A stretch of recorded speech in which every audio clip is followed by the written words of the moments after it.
how do we rationalize an irrational number? Let's find out, but let's also understand what is rationalizing an irrational number and why do we want to do it in the first place. So we know that all real numbers, every single real number can be represented by a unique point on the number line.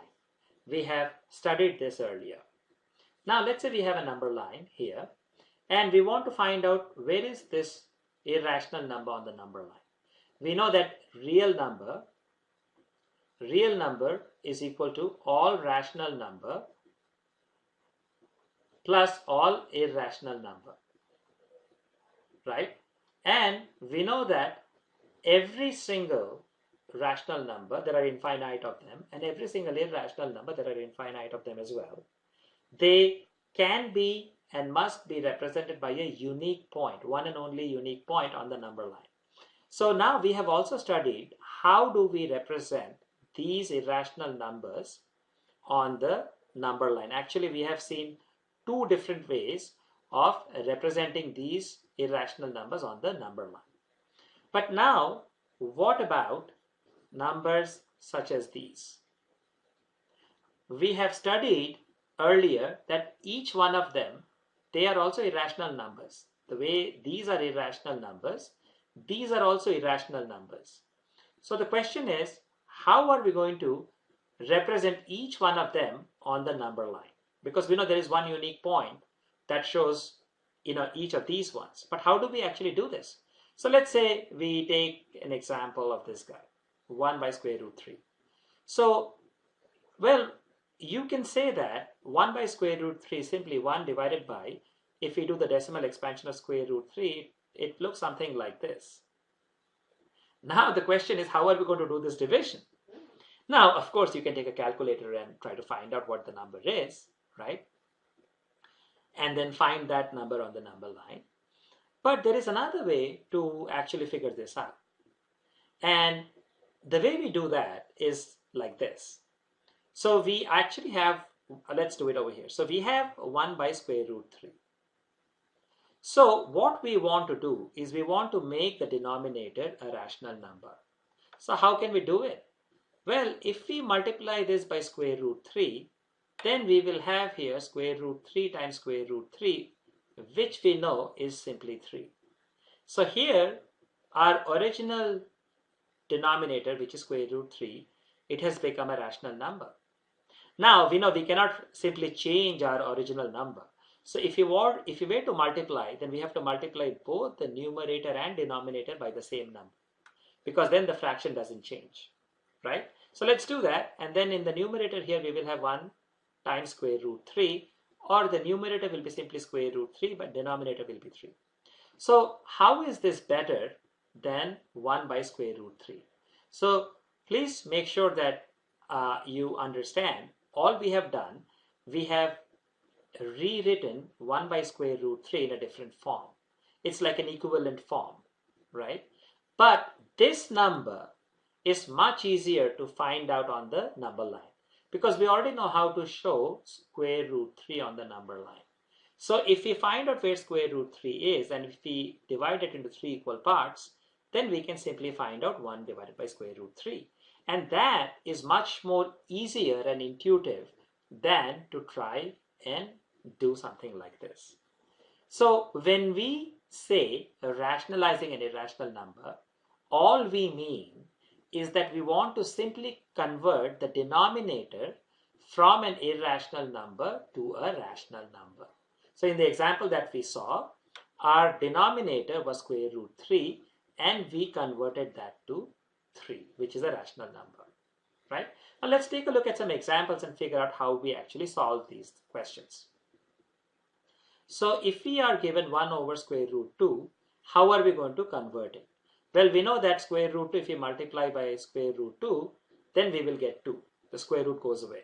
So we multiply both the numerator and denominator by square root 2. So here we will have square root 2 times 1, which is square root 2. And denominator we have square root 2 times square root 2. So the numerator will be square root 2 and denominator is simply 2. So we started off with 1 over square root 2. And when we rationalized, we got this number, and this is our answer. So this is much easier to show on the number line than 1 by square root 2.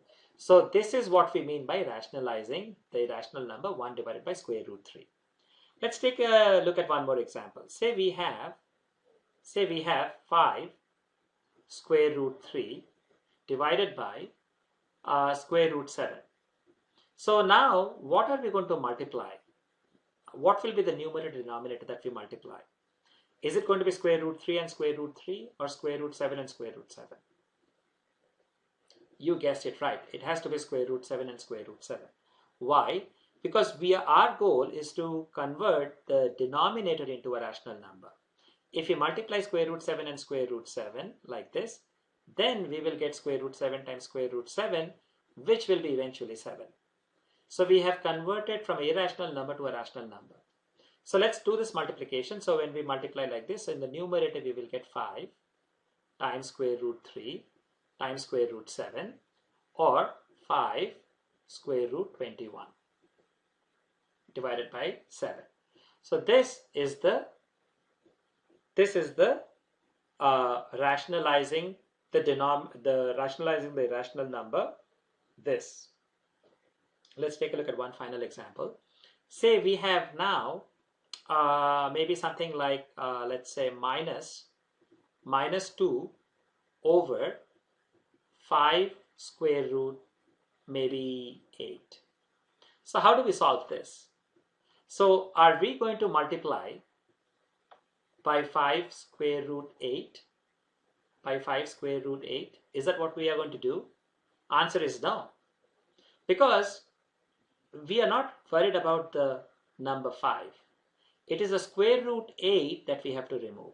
So if we simply multiply both by square root 8 by square root 8, then we know our denominator will look like 5 square root 8 multiplied by square root 8, or eventually it will be 5 multiplied by simply 8, or 40. So the square root will go away. So in order for us to get the square root go away, we simply multiply by square root 8.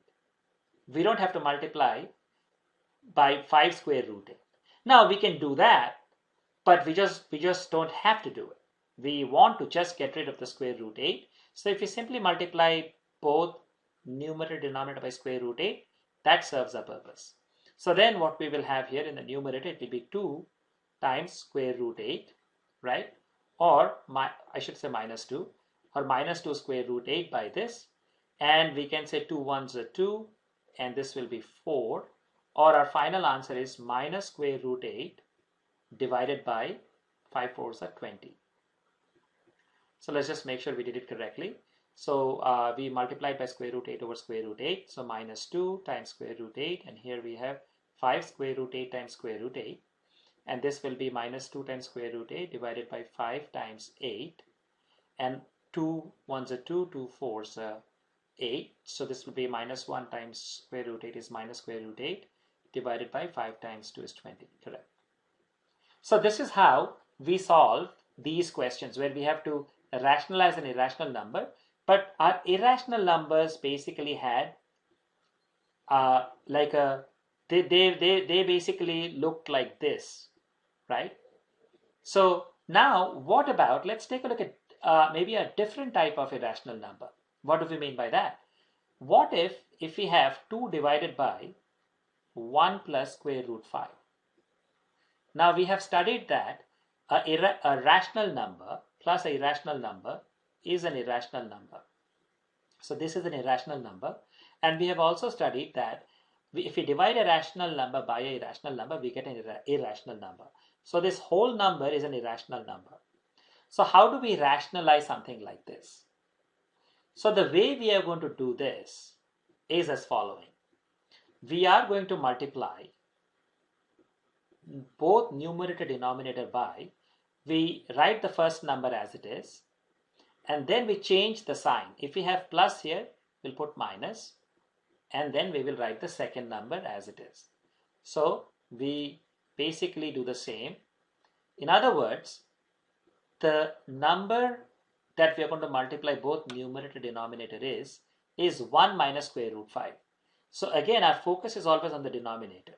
So we write the first number as it is, then we change the sign. So for example, and we are going to solve this, but for example, let's say we had another question where the question was, let's say 2 square root 3 divided by, in the denominator we have square root, let's say 2 minus, let's say 5. I'm just trying to explain you here. Here we had plus, right? But here we have minus. So in this case, what we will do is we are going to multiply by square root 2. Because we have minus, we are going to put plus here. And then the same number, whatever we have over here. So we are going to multiply this in this fashion. This should be just 5. And why is that? The reason is, you will see it in a minute. So let's do this. Let's do the multiplication. So in the numerator, we will have 2 multiplied by 1 minus square root 5, right? And in the denominator, now what do we have? We have now, observe this very carefully. Now this is similar to, let's do it over here, a plus b multiplied by a minus b. What happens when we have something like this? Because this is 1 plus square root 5, 1 minus square root 5, and we have to multiply them, right? This is simply 1 plus square root 5, right, multiply by 1 minus square root 5. And similarly, if you were to think about this one, so here in the numerator, we will have 2 square root 3, this one, multiply by square root 2 plus 5, right, which is what we have over here. But look at the denominator. Denominator, we have square root 2 minus 5, right, multiply by square root 2 plus 5. So again, if you look at the denominator here, we have a minus b times a plus b. So here we have a minus b times a plus b, and here we have a plus b times a minus b. So what happens when we do this multiplication? We have studied earlier that this simply becomes a square minus b square. And this is why we basically chose the opposite sign. If we had plus, we picked minus. If we have minus, we pick plus. So that we can multiply a plus b times a minus b, which will give us a square minus b square. Why do we want to do that? The reason we want to do this, you will see, is that let's try to open this up. Let's try to write the numerator over here. So 2 ones are 2 minus, it will be 2 square root 5. So this will be how the numerator will look like. Now what do we get in denominator? A square, a is what? 1. So we have 1 square minus square root 5 square. It is because of this that we wanted to get it a square minus b square, so that any square root term, when we square it, the square root term goes away. Again, let's be very clear.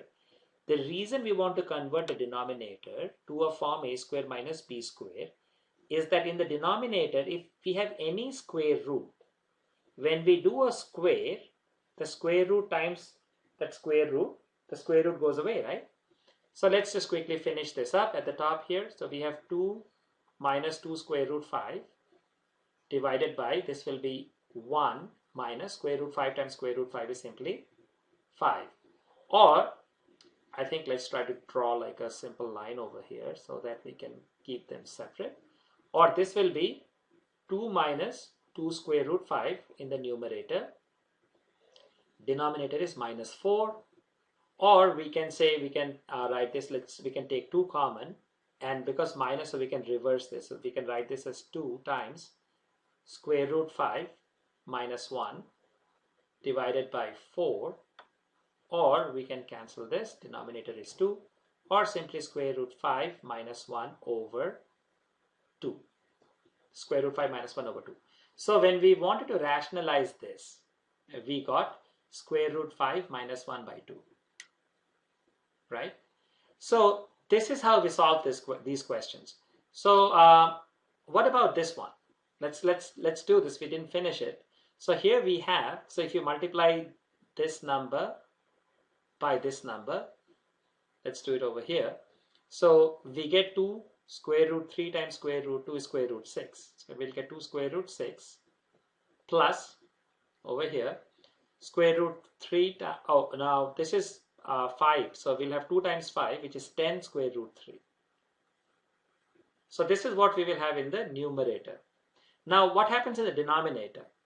Denominator simply becomes square root 2 square, because it is a square minus b square. So square root 2 square minus 5 square. Now it does not matter that the number which does not have square root is also getting squared, right? What is important is that the square root term, we are squaring it so that that goes away. Or we simply here we have 2 square root 6 plus 10 square root 3 divided by, this will be 2 minus 25, right? Or we can say 2 square root 6 plus 10 square root 3 by, this is minus 23. So here again we have successfully converted the denominator, which was an irrational number, to a rational number. So this is how we solve these questions where we are asked to rationalize an irrational number.